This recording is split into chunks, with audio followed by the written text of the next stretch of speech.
Prime Minister of St. Vincent, the Honorable Ralph Gonsalves, reaching out and advising that the rhetoric should be toned down and that we should be reducing tension and, of course, relying on diplomacy. We know that we have former ministers like Winston Dukaran and, of course, our own Senator, the Honorable Dr. Amory Brown, who gave the same advice.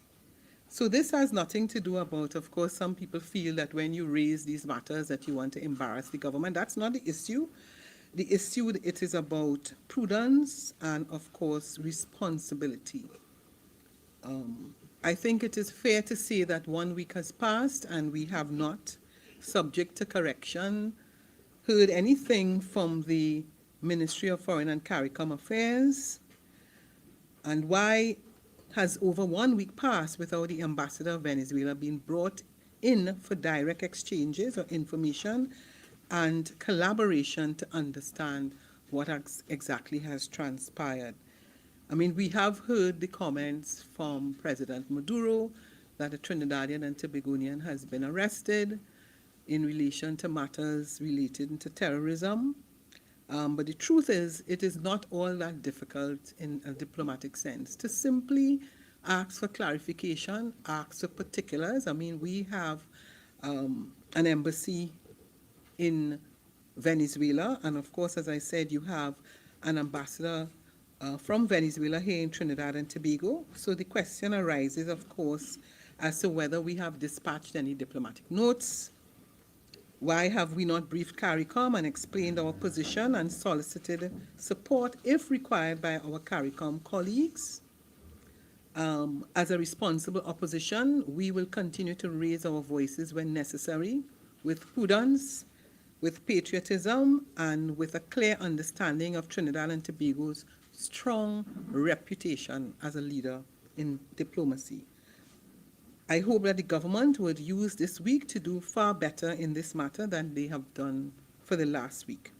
It is our economic and national security interest that tensions be reduced, and this situation must be properly handled. As it relates to the issue on violence in schools, the People's National Movement was justifiably concerned when the Prime Minister, in what can only be described as a knee-jerk reaction, proffered expulsion and jailing of students as the solution to school violence. The Prime Minister, it was seemed, is not aware of the fact, at least based on her discussions, that school violence are routinely reported to the Trinidad and Tobago Police Service and are already punishable by expulsion. School violence is an intractable problem in Trinidad and Tobago, and it has been labeled as a crisis since 1988, which is almost some 40 years ago. TNT recorded its first only student murder at a school, a tragedy no one wants to see repeated. It is clear that violent students must either be rehabilitated or removed from the school system.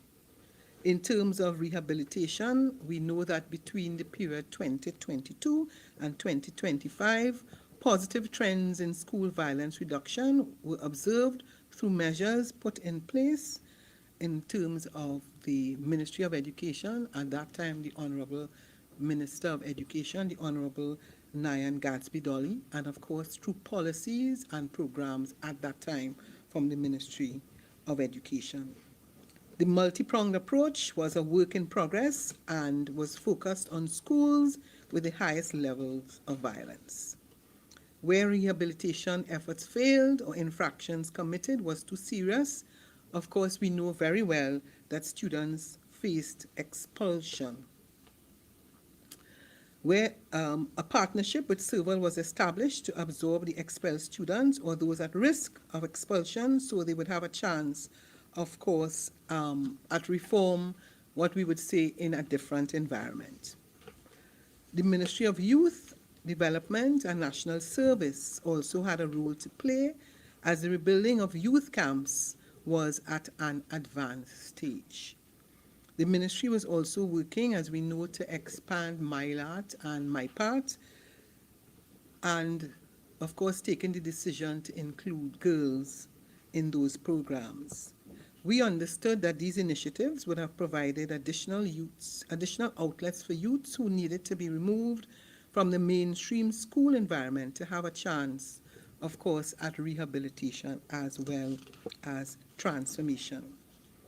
Now, notwithstanding the seriousness of this matter, we are of the view that with no mention of the UNC's plan for youth, no empathy, no deep consideration, the Prime Minister, the Honorable Prime Minister, has recommended expulsion and jail.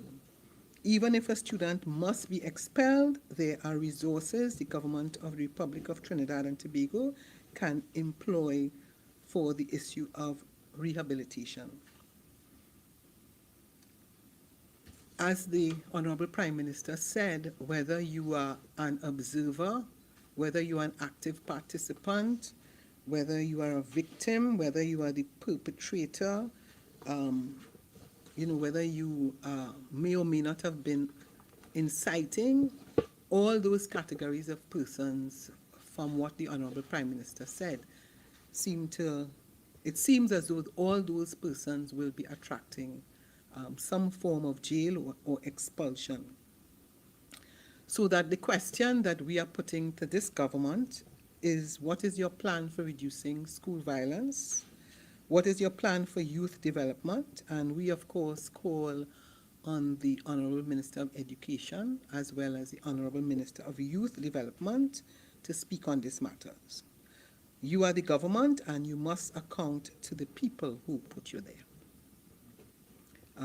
The third item, as I indicated, is the issue of firing. It has come to our attention that in several ministries, people are reporting, because we have now established a hotline for persons to call. So we are getting information that is important to us as it relates to those decisions, because we know in the public domain that the mantra of the UNC has been, when the UNC wins, everybody wins. And we have had information coming to our attention from several quarters where a number of persons have been fired, and of course beginning to panic that this may very well be the practice of the United National Congress. I now open the floor for any comments or questions.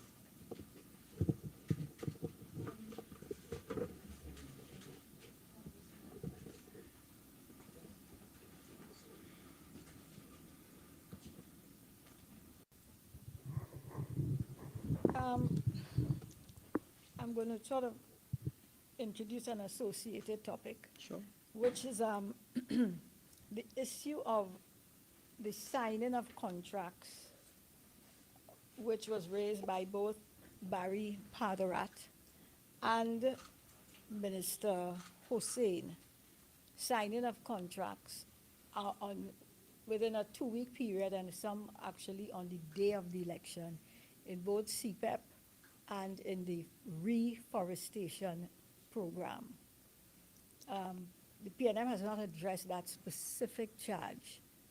And, well, I asked the question because I know that in the past, the PNM has made a lot of noise about, changes done close to the election. For example, with the .14 contract, Yes. Clauses were taken out just weeks before, and the EMBD contracts being signed and money being dispensed just on the eve of the election. So Okay, get an answer to Sure, that. sure. So specifically as it relates to CPEP and of course reforestation, we do have the former minister that was responsible for local government and for both those issues relating to CPEP and reforestation. So I'll invite Senator the Honorable Faris Alwan to respond. Thank you very much. Good morning, everyone, ladies and gentlemen of the media, Leader of the Opposition. Thank you for your question, Ria. So let's get down to some facts and then some distinguishing features between those things that you raised in comparison versus what we're dealing with today. You will note that I put out a press release entitled Mass Firings. That is a release which touched the issue The Leader of the Opposition has just informed of a more granular level of firings, dismissals, and I'll add non-contract renewals. So I'll come to that in just a moment, just putting it on the table for now. Specifically, I've had the opportunity to revisit the statements made by the Leader of the Opposition, Minister Padarat, and Minister Hussain. I note that the Leader of the Opposition started off by labeling me in quite a derogatory fashion as the 1%. Sorry, the Prime Minister, previous Leader of the Opposition. Takes a little while to get used to the change, but I confess that I am now guided. The Prime Minister labeled me as the promoter and personification of 1%. I'd like to publicly ask the Prime Minister, what does that mean? Is it in reference to race? Is it in reference to where you come from?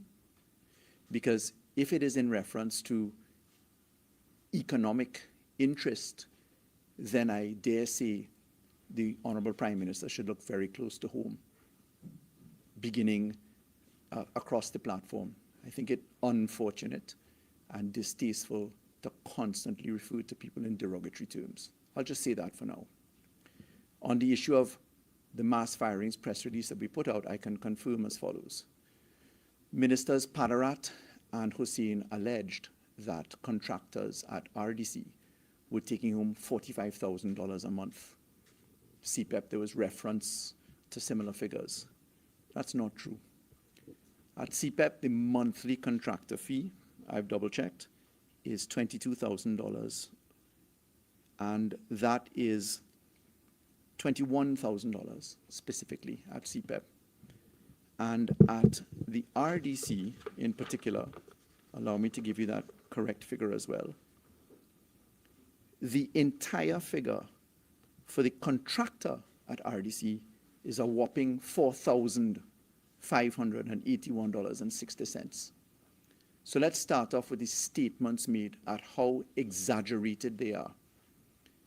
The RDC forestry program employs approximately 4,700 workers.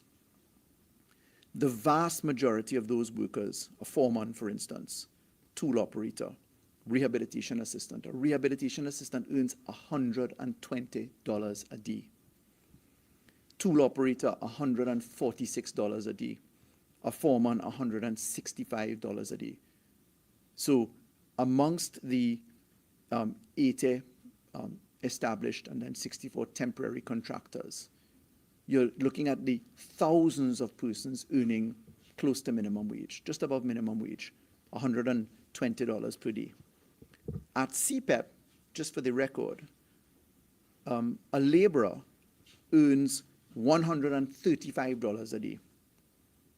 An operator, $145.20 a day. A foreman, $165 a day.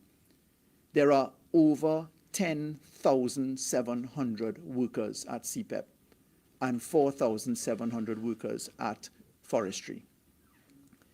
We are informed that the review of these entities, that is forestry and CPEP, is underway. And that review meets with the statements of Minister Padarat.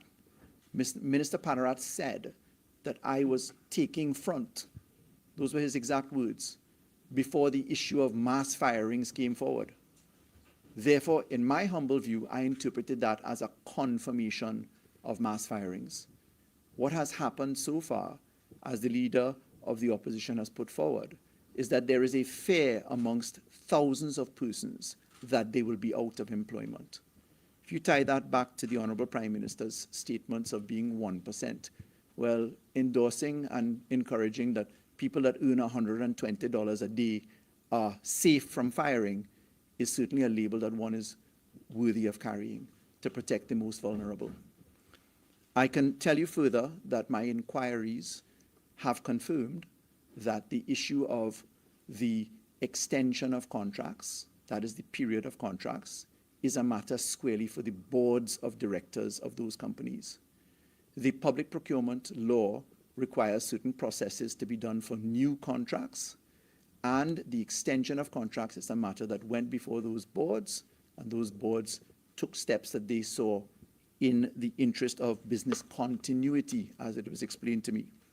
I, as Minister then of Rural Development and Local Government, gave no instructions and certainly could not and was not involved in any contract renewals per se. A minister under the law does not extend into those things. A minister's purview for contracts is when a ministry employee, a note is brought forward with respect to the process of interview and hirings, etc. And then after the board that is comprised to do the assessment brings forward, that's when a minister hires somebody, not at a state enterprise, such as CPEP or the Rural Development Company, the Forestry Division. I think it important to also note that the issue of renewals concerned me in terms of inconsistency. I did a simple double check of data on the internet.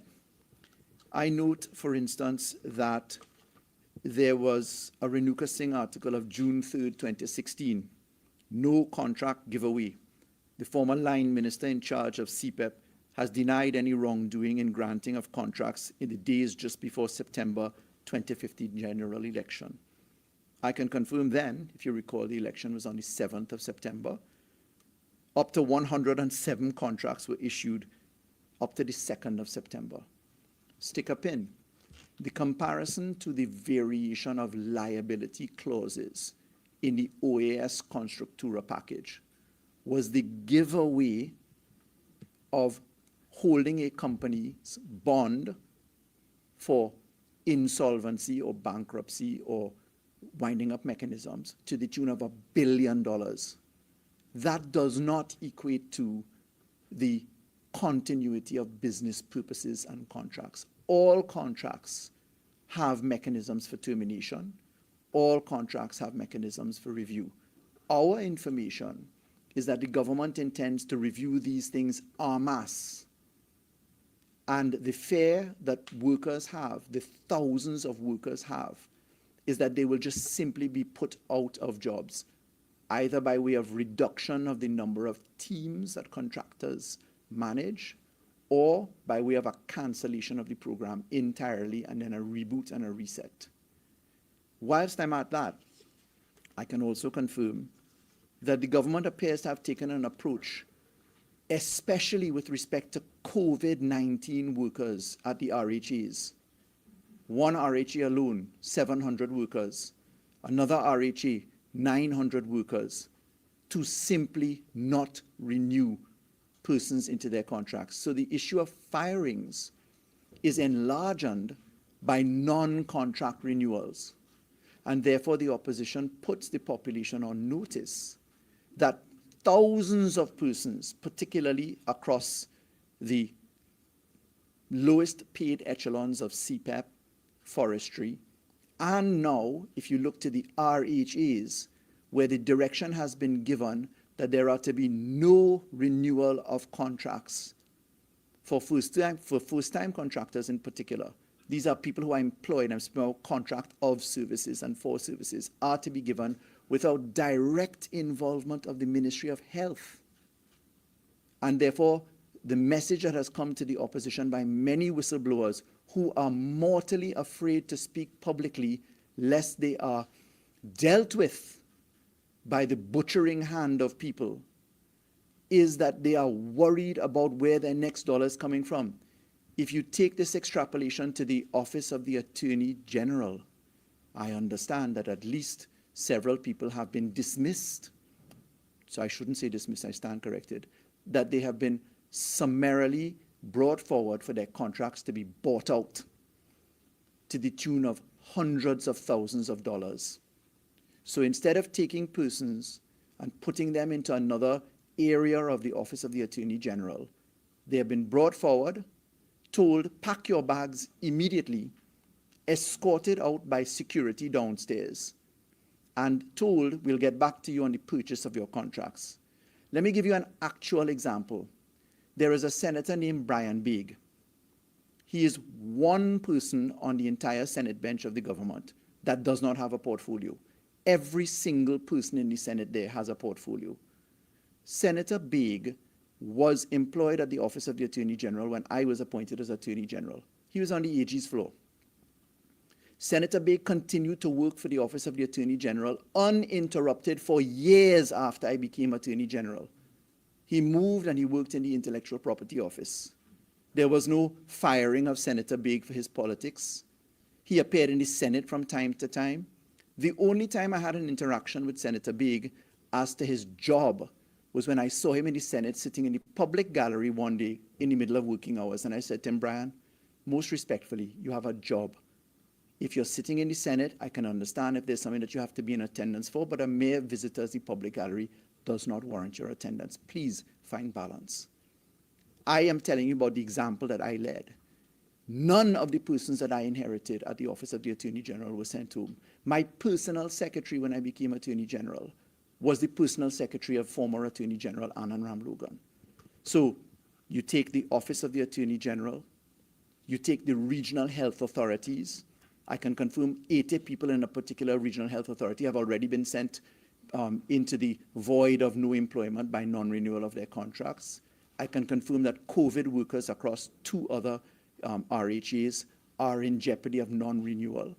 I can confirm that CPEP, forestry, are also in view of fear and panic as to where their next steps come from, and therefore we're marking the spot as we did from very early in our occasion to call upon the government to ensure that there is fairness and responsibility, and that people who have political affiliations ought not to be so labeled just because they received a contract at the time a government was in contract period. I mean, we occupied as a government nearly 10 years of office. It surely cannot be that everybody that was hired for the 10 years that we were in office are labeled as PNM and must be sent home and escorted with police down to the door. There ought to be a degree of fairness and transparency in the process. And as more information comes forward, we'll be taking this to the public for. I thank the Leader of the Opposition in particular for raising the issue of the establishment of a hotline for people to call and contact us as to firings, as to constructive dismissals, threats of firings, and as to non-renewal of contracts. Do you have any further questions? Yeah. As I have you there, as a former Attorney General, because you would probably have been involved in some of this. Most recently, we saw the NIQUAN judgment. And issues like these have come up right through the PNM's term, where freedom of information requests are denied. It goes to the court, and the court finds the government wanted, well, the then PNM government, in terms of failure to disclose information. It has happened so often that the government prefers to pay, the then PNM government preferred to pay legal fees to prevent the disclosure of information, goes to court, gets slapped down, has to disclose the information, how many hundreds of thousands of dollars later. And on Sunday, we saw Anand Ramlogan name a couple of, these are his cases in WASA, in the NWRHA, Daryl Smith, and so on. What is your position on that? Because that has been a recurring feature over the last 10 years. Thank you very much for the question. I couldn't speak to the NIQUAN issue directly because I didn't manage it, nor was I involved in it. I have noticed that former Minister of Energy Young spoke to the issue, and I would imagine that he would have better particulars on that. To the general issue of freedom of information, however, you will recall that as Attorney General, I brought forward a process to review the Freedom of Information Act, which was rejected at the Parliament. There was quite a lot of noise by the media in particular to the harmonization for any denial of requests to first come to the Attorney General's office so that the Attorney General could review those objections. And if there was an objection, to then take a step to say, well, look, we'll grant it or not grant it. For myself as Attorney General, for instance, the issue of legal fees I made a public statement in the parliament, laid all of the legal fees paid to every single human being at the time that was employed under my hand as Attorney General. So I don't think it's fair to say that the issue under the PNM has just been that, because I am intimately aware of many freedom of information requests that were filed under former governments, including the now sitting government when it was in government. So the issue of freedom of information is one that has to be balanced. I want to remind that the non-disclosure of information at times also concerns whether there may be a prejudice to other aspects of law that are ongoing, criminal investigation, civil investigation. I'm not speaking to the NIQUAN issue in general, but you'll recall that some of those issues, one case in point, the non-disclosure of the CLICO Commission of Inquiry report. It was the Honorable DPP himself that wrote Prime Minister Rowley then to say that under no circumstances should that report be made public because of imminent or contemplated criminal investigation. So there are other aspects to that. On NIQUAN, I think that we can refer those questions to the Minister of Energy, the former Minister of Energy, Minister Young. Yeah, I understand the NIQUAN thing. Maybe may have fallen under Minister Young.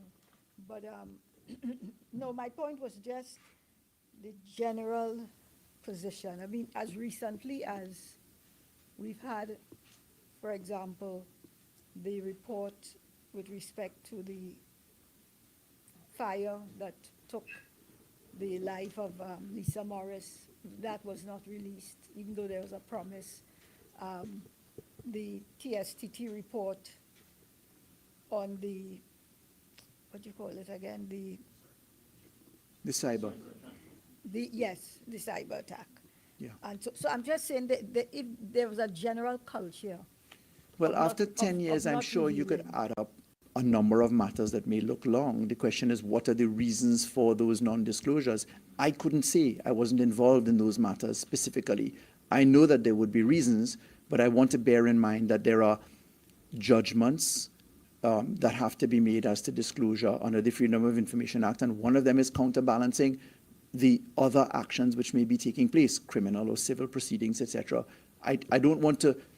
I accept that 10 years of governance is a long period, and therefore anybody could have a checklist of a number of matters. But if you go back to 20 years over, 5 years prior, they're an equal number. I think it's dangerous to generalize those positions. Suffice it to say that Prime Minister Rowley, when he was Prime Minister, took very unprecedented steps like appearing before special select committees himself to be cross-examined, disclosing matters into the Parliament, took steps of wanting to make disclosures which prosecutorial authorities instructed him that he was. The DPP's words to the Honourable Prime Minister then was that if there was disclosure, that there would be serious consequences. And therefore, a Prime Minister or a Minister would have to be very cautious to receive advice on what is disclosable or what is not disclosable. I don't want to wish to occupy too much time at the microphone until others have finished speaking. May I? Considering all those things in many instances. Yeah, ruled in understood. The High Court did. There's still the Court of Appeal and there's still the Privy Council. The question is, how far do you want to go? I mean, sometimes it takes a while before a court of final record makes a decision. If you look at the issues outside there, there are many cases where the High Court will come up with a view that is rejected by the Court of Appeal and the Privy Council, and the law is therefore not settled until an issue has been traversed right up to the final appellate court. And I would think it very careful for us to observe that the High Court is not the court of final appeal. Thank you. I didn't know, did anybody else have a question for Senator Alwari, by the way? No? Good. All right. Well, as I said, I raised two other issues in relation to school violence and Venezuela. If there's any, my colleagues are here. Jesse Ramdale, CNC3. Ms. Robinson, you articulated your position as it pertains to government's handling of the discourse that took place with authorities in Venezuela, right? You know, you indicated that there's need for the collaboration, need to have engaged with the Venezuelan ambassador.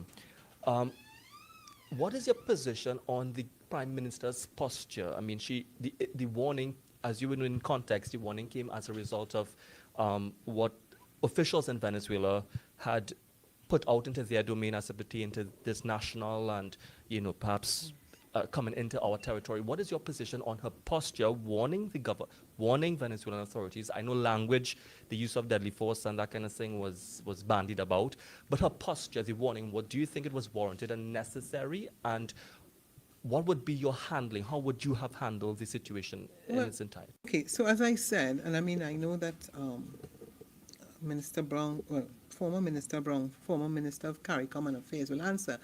But the point is this, I mean, here it is, you have a sitting Prime Minister of CARICOM saying tone down. I mean, as a matter of fact, there is also an article in a French newspapers, right, that is giving the impression that tensions have risen between Venezuela and Trinidad and Tobago. No, it's all a question of the geopolitics, right? Because if it is that President Maduro made this statement, I mean, the point is that we know about international relations. We know that there's a reason why you have embassies in countries. There's a reason why you have an ambassador here.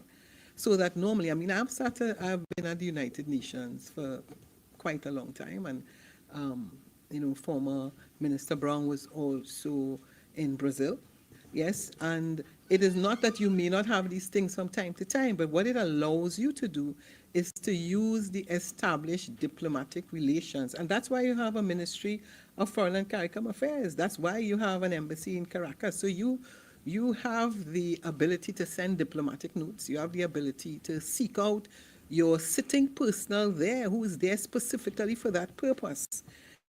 And more importantly, when you have diplomatic relations, I mean, we don't have diplomatic relations with every country, but the fact is you do have diplomatic relations with Venezuela. You do have an ambassador here from Venezuela. So that if you want to find out information, that's why you set up the Ministry of CARICOM and Foreign Affairs. And the truth is we haven't really heard. So, I mean, any one of us will be concerned if you hear that kind of statement from President Maduro.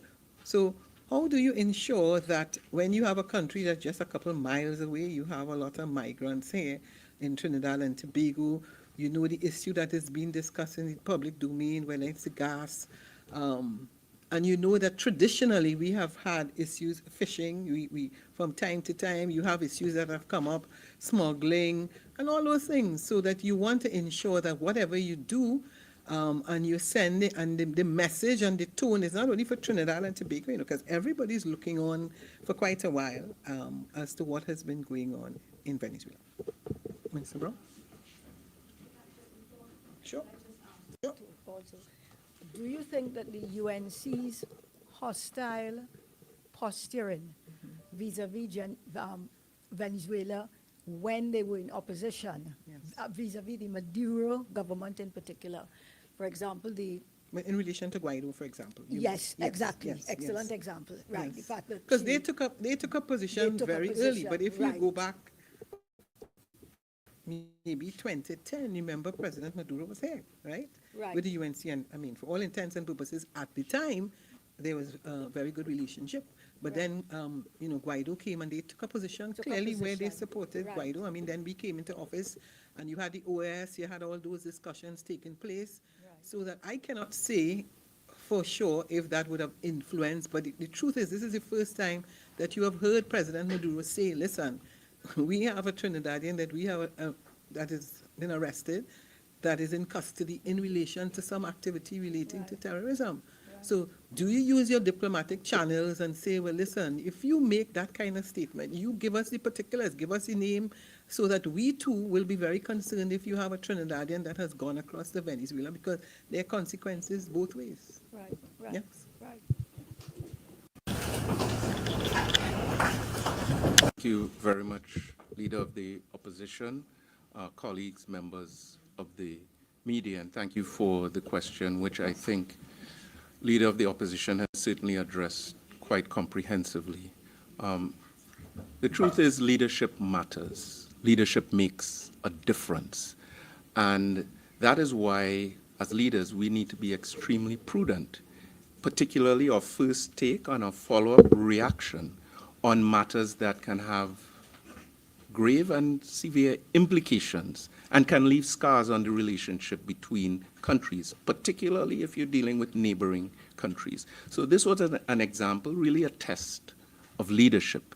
And as the opposition leader has expressed, it is our hope as a responsible opposition that this week will see a different tone, a different reaction, a different response, a different direction, where the government of Trinidad and Tobago will deploy a more responsible reaction, will deploy the available services of our foreign service officers, the Ministry of Foreign and CARICOM Affairs, will instruct the relevant authorities in Trinidad and Tobago to make the appropriate contacts with counterparts in Caracas and bring this matter out of the realm of rhetoric and tension and into the realm of diplomacy, resolution, and productivity. That's all that we are asking. We're not seeking to embarrass the country or take sides against the country. We're taking sides with the country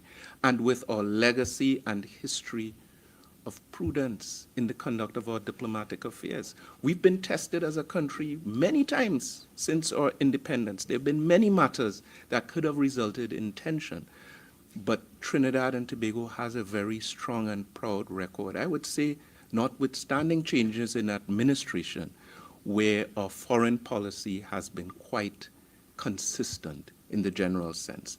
And if you go right now onto the website of the Ministry of Foreign and CARICOM Affairs, you will see elucidated the foreign policy of Trinidad and Tobago in black and white.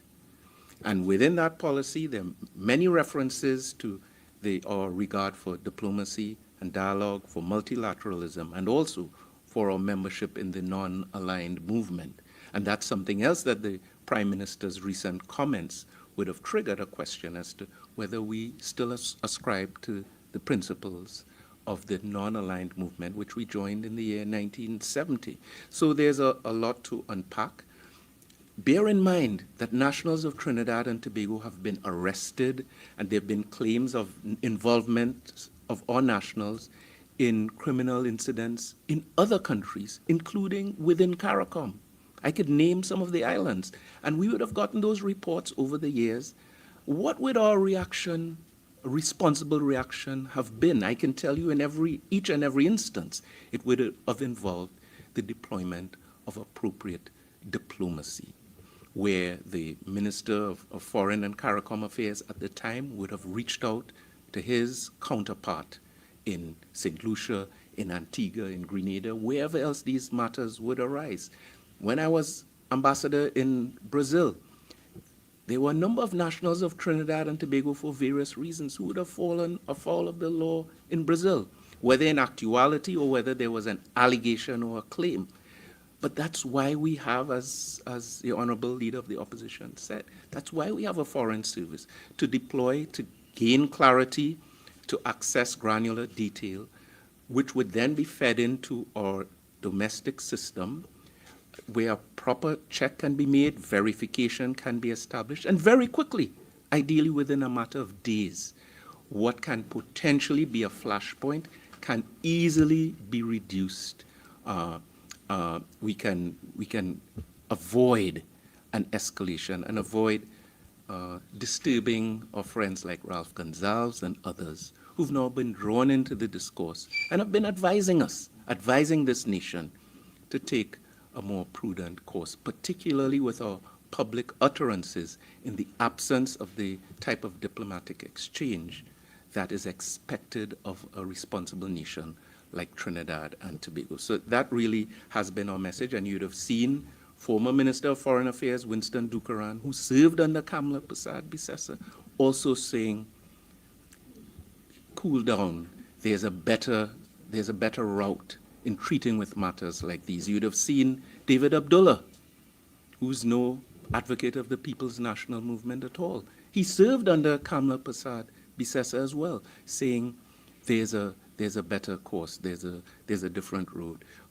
So these are some of the concerns. This is the advice that we have offered.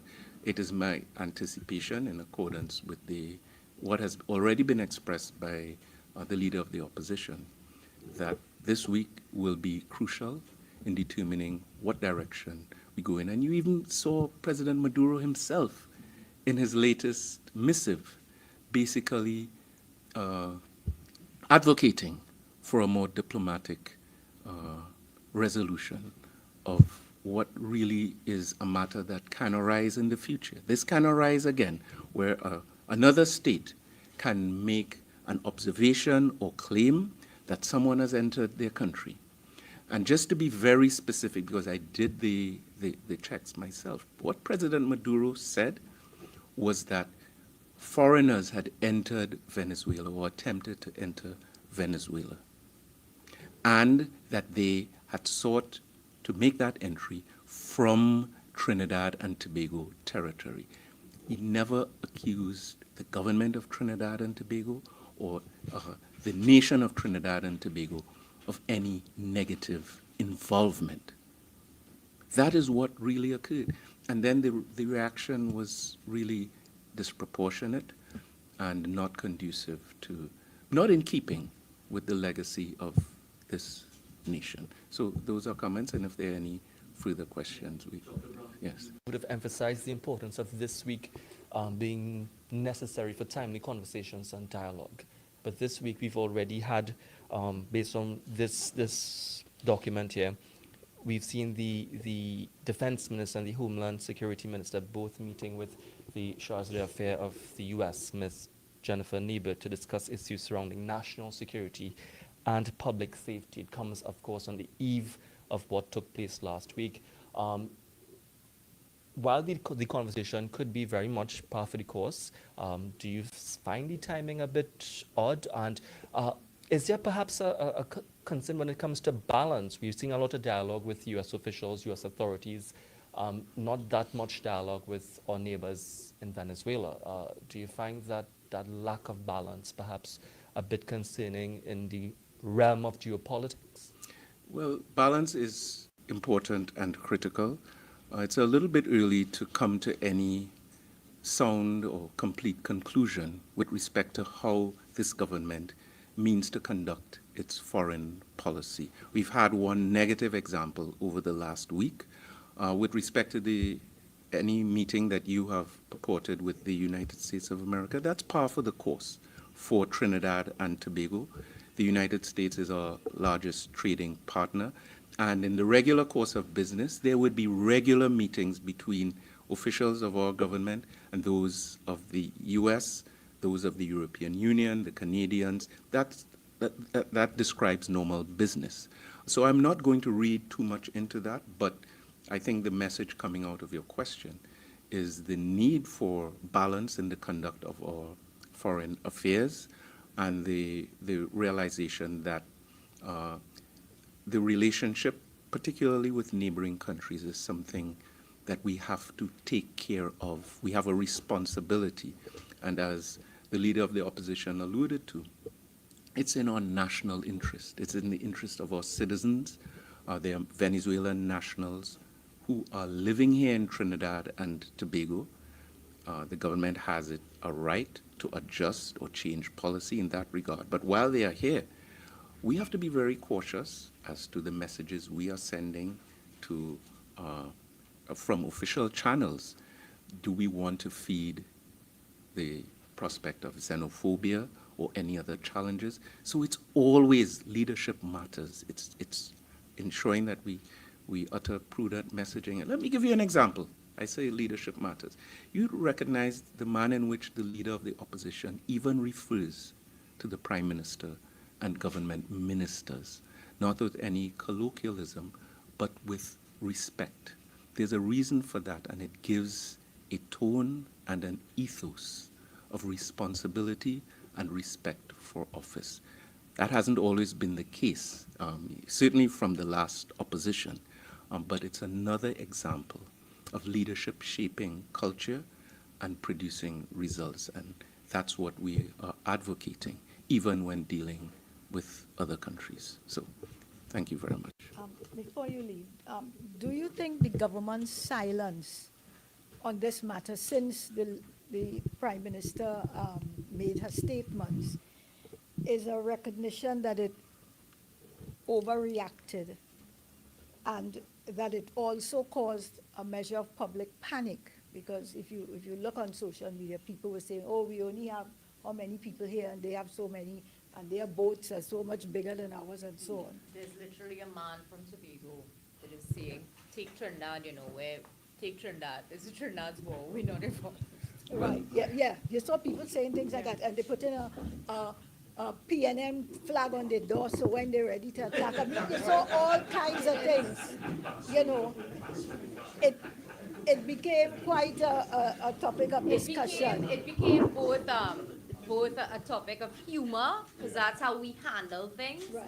But behind that, there is a The lot fear, of concern. fear and panic. Because we, Yes. Right. Because You saw a lot of that discussion, the fear and the humor of what happens if Venezuela attacks us with 28 million people and we here with 1.3 million, Yes. Well, So, and attached to that, do you think this misstep will have impact our relations with Venezuela in the short and medium term? Well, I would hope that it won't, because we always want the best for Trinidad and Tobago, which is why we keep saying to take a better route, a better course in this matter and engage more prudently. So I took note of the comments you have made and the observations you've shared, that even the ordinary citizens of Trinidad and Tobago have become alarmed and concerned. That really should not have been necessary. And the issue is that the nationals of Trinidad and Tobago care about our country. They recognize that even our fishermen exist and work. Their workplace is not in an office building. It's out there in the ocean, where there is no line in the water delineating a border. And very often, if an engine breaks down, it happens. You cover it in the media. They can find themselves, the natural flow of the current points toward Venezuela very often. And the first thing that happens in such a reality is our Coast Guard officers, who themselves are also concerned, I can tell you, would make seamless contact with their counterparts in Venezuela. And that collaboration is essential for us on both sides of this border. So when anything is occurring or rhetoric is being engaged that will draw us further apart or interrupt that collaboration, there are potentially lives at stake. And I gave the example, every car that's on the street passes in its first instance very close to that border in a container ship or marine vessel. The economy of Trinidad and Tobago is linked to the maintenance of a responsible and productive relationship with this large neighbor. So it has nothing to do with ideology or political connection between parties. That has nothing to do with the prudent line that we certainly have taken in the past. It has to do with our sovereign national interest and a concern for the welfare of all our citizens. Thank you very much. Dr. Brown, as you know, I feel like I'm sitting in a university class here because I'm learning a lot from yourself. The minister, the very new minister, is very young. I had a very quick look at his CV that they were putting out when it was election time, and I wasn't really seeing anything that indicated any background in foreign affairs or diplomacy and so on.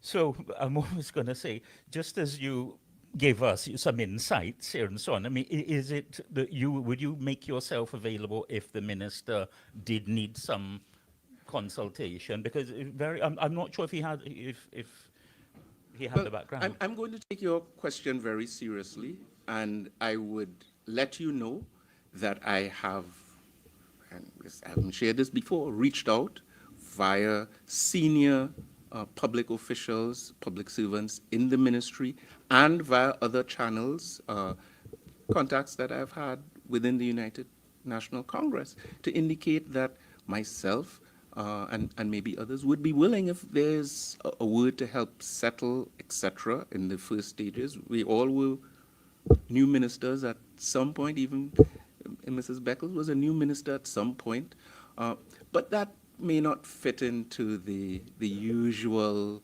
rhythm of the politics of this country, and that's why the fact that other voices have been mobilized, other words of advice, maybe from quarters from which it might be more easily received, have also come into this space and have provided a consistent message to the government. It is my hope that the new minister, he's still fairly new, will do well and will, rise to the occasion that will always arise in serving Trinidad and Tobago. Thank you very much. So Sean, let me just say that, I served as an ambassador to the United Nations. I was not, foreign affairs was not my area of expertise. But one of the things that you could see clearly in terms of the Ministry of Foreign Affairs, you have people who have been there for years, so in terms of being able to access technical assistance, in terms of being able to access persons are there, because ministers may change, but in essence, a lot of people who have been there for years that have acquired that skill. And it's not just in the ministry itself, it's in CARICOM. We also have a mission, in New York at the United Nations. So there is no shortage of access to technical advice or the kinds of expertise that would allow the minister, the ministry, the prime minister to be able to get the kind of information. But the real issue is also the fact I would have made before you came, is that we have an embassy in Caracas, yes, and we do have an ambassador here from Venezuela. So the critical issue, I think, for members of the public, and I think Ria said it, we are a very creative country. So, you looked at TikTok, and it is as broad as it is wide in terms of people assuming all kinds of things. People, started to show you their equipment, our equipment, their National Guard. So the fact is that sometimes we have to realize that as a country, we look at things through a particular lens, meaning to say, we look at it as though it is a joke, because we have the tendency to do that sometimes. But behind that joke it is a serious affair, and there is always a message. So the fact that Prime Minister Ralph Gonsalves, who is one of the longest serving prime minister in the country, would say to you, listen, tone it down. That in itself is a message that we must take seriously.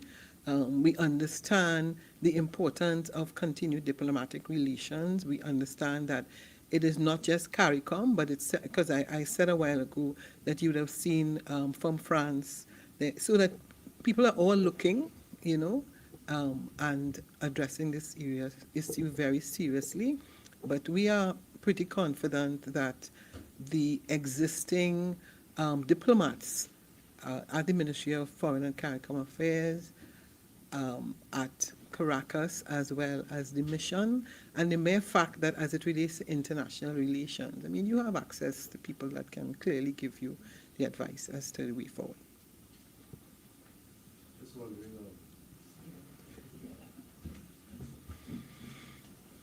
should this form the attention, the matter of Venezuela? Yes. Should this be something that should be a matter of debate or discussion in Parliament of Trinidad and Tobago? As opposition leaders, that's something that should form an urgent question at the very next sitting of Parliament? Well, definitely it is something we can raise in terms of a motion on the adjournment. As you know, Parliament, there has only been the ceremonial opening. Next week is the midterm review. So that, the fact is, if you don't hear anything, it's been a couple of days, and, people are concerned, both locally and internationally and in the region. And my expectation is that there would be some clarification.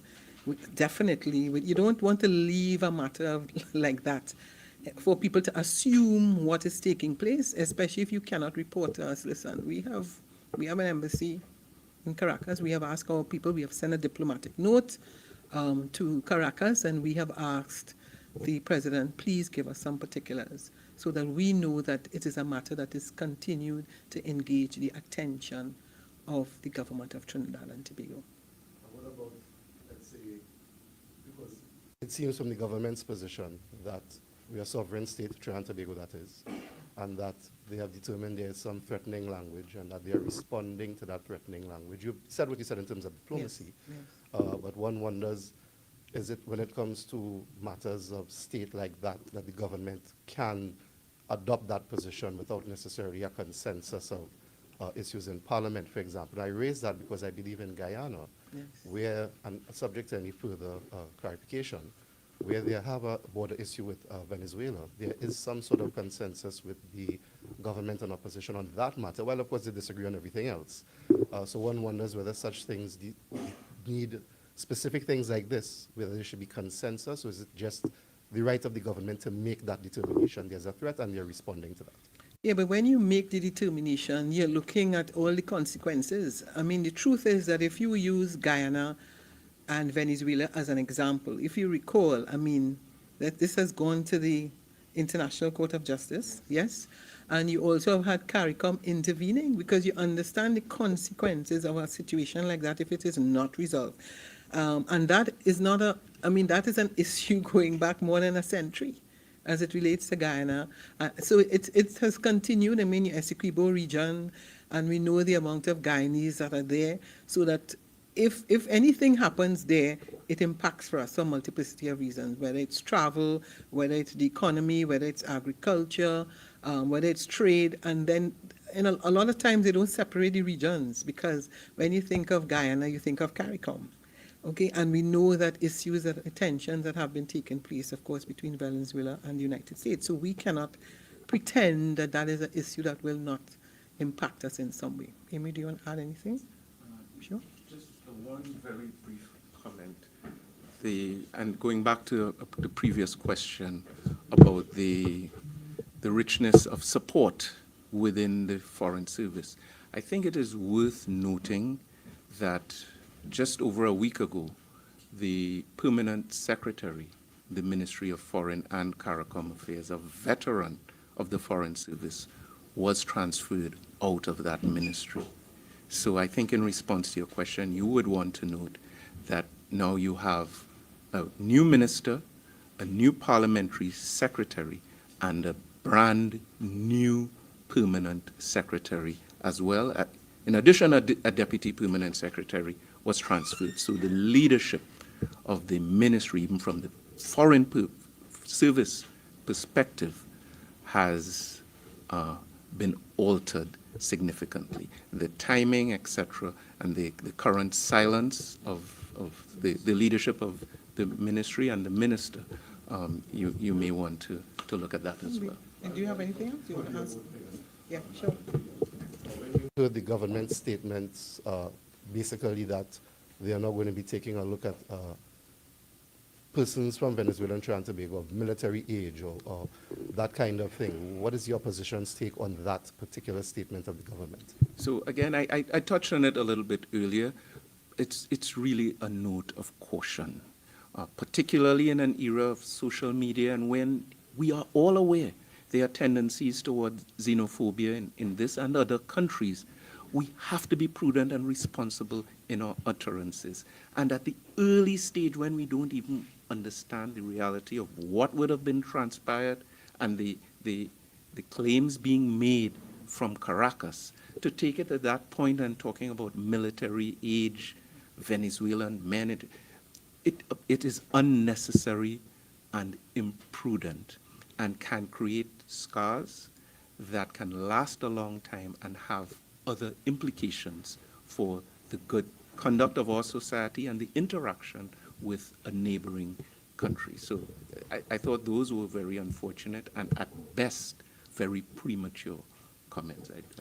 You can stay just in case, but what I would add to that is the issue of, I mean, traditionally we have been known here as a zone of peace. You see, I mean, I have been at the UN, and that is one of the things that when you talk about this region, about a zone of peace, so that you clearly don't want the impression in some way to be created when you start thinking about that. I mean, what is the world thinking? So if the government does not clarify this situation very soon, having made those kinds of comments, it's no wonder people are going and doing the research in Venezuela and comparing equipment, comparing military, the amount of people that are there in the army, and I mean, you really do not want to go down that road.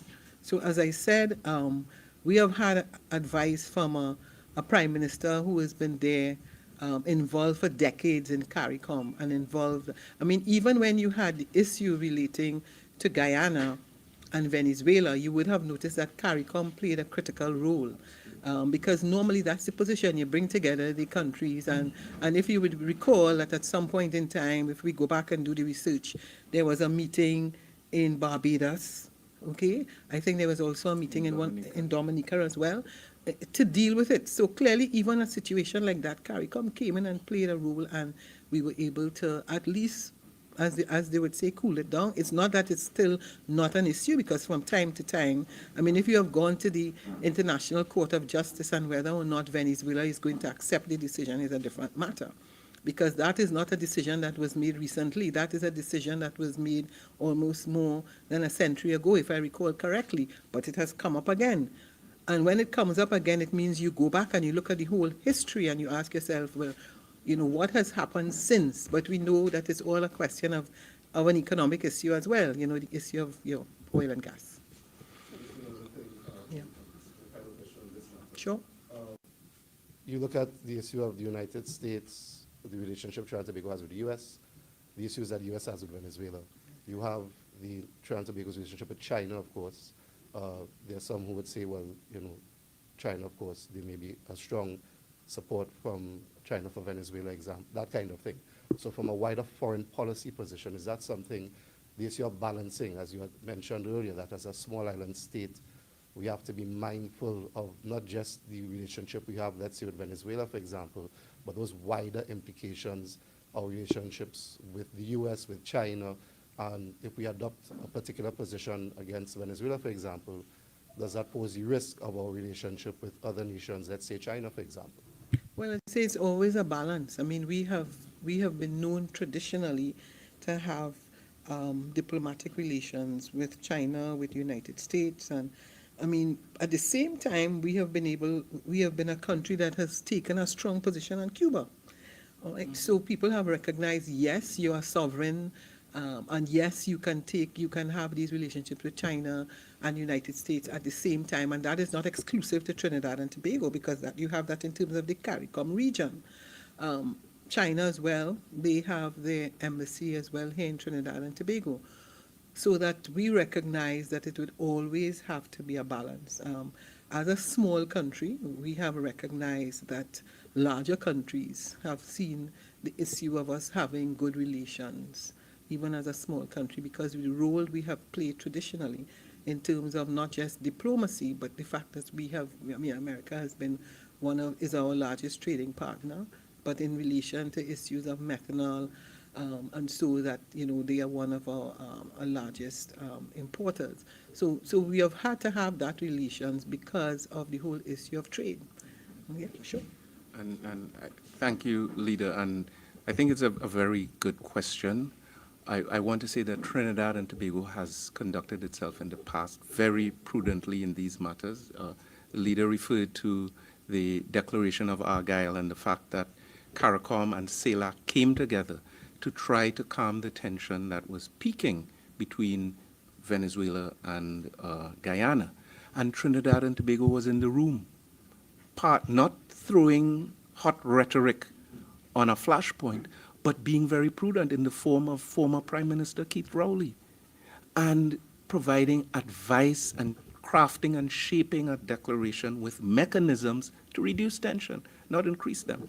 The other point, final point I'd like to make in terms of implications for the future, Trinidad and Tobago, certainly when we demitted office, was in the preparatory stages of a campaign with great implications for the United Nations Security Council for a non-permanent seat. So when we make statements about whose government we stand with on this issue or that issue, when we are imprudent in the rhetoric we are putting into the regional and global space, that has potential implications for the success and the shape of our campaign, which certainly we, in our vision, was an opportunity to elevate the country, brand Trinidad and Tobago to a higher standard, and lean on our strong reputation for prudence and responsibility in the conduct of our foreign affairs, where we'd now be sitting at that highest level in the United Nations, making decisions and taking actions to increase peace in the world. So that's something to think about as well. Yeah, and just to say that very recently St. Vincent became the smallest country in the world to sit in the Security Council. So I guess you can well advise, you can well think about why maybe Honorable Prime Minister Ralph Gonsalves, so it fits to tell us about, tone it down. So if there are any more questions, I'll take about 2 more questions. Sure. As you said, Yes. it's upcoming. You have a new opposition, you are leading, you have a mix of experience, new persons and so on. What would be the strategy of the opposition as you, for example, one of the things you've been, in the campaign for the election, the PNM had been asking the UNC now in government about the issue of funding, where they're going to get the funding for their plans. The government has said they'll find the money, but would that be one of the key things that you'll be trying to get further clarification from the government in terms of that issue, the budget? I don't know if I want to give you my strategy. No, but I mean, we have to look at what the government said specifically. I mean, as it relates to when UNC, everybody wins, we looked at the issue of the property tax, where they indicated, well, you're going to get a refund on the property tax. And then the Honorable Prime Minister said, no, that's not our policy. We looked at what happened as it relates to, Mr. Imbert from time to time in relation to the tax amnesty. You remember every time that came out, it was a big issue. And I mean, quietly, I haven't heard much about it in the press. They have extended it to August, right? And so clearly they understood that that was a policy that was needed. I mean, they have given no indication as to why they did it. They simply did it because if I recall correctly, I think we may have taken it up to April or May. I'm not sure exactly what they have taken it to August. And of course, the whole issue of revenue. I mean, they made this big issue about the month of May and gave the impression that the revenues had dropped substantially. I mean, you would have heard Mr. Imbert on the last week, Tuesday, give an explanation. We heard no response from them as it relates to that. So, we are waiting to see exactly, because we have seen where the prices on oil and gas has dropped. And therefore, we understand that you're going to have a deficit budget. I mean, the truth is, it's not going to be the first time, but that was one of the issues that they harped on every time, deficit budget. So let's see what they are going to be telling us now about the shortage in revenue, and exactly what would be their policies to put in place, whether it is diversification and how they are going to deal with the shortfall. So we are waiting very much, because the drop in oil and gas is not something that, I mean, you can anticipate, of course, with the war in Ukraine and many other factors, and we understand from time to time the decision that OPEC takes in relation to this matter. But we will await to see exactly. You tell us how you're going to deal with the issue of the drop in oil and gas, the issue of the revenue, and what are your policies and programs now to deal with these multiplicity of areas that they always complain about, whether it is agriculture, when there's diversification, when there's the ease of doing business. But I won't give you my strategy just yet. Yes. I know Mr. Imbert is not here. Yeah, well, but- he's not here today. Right.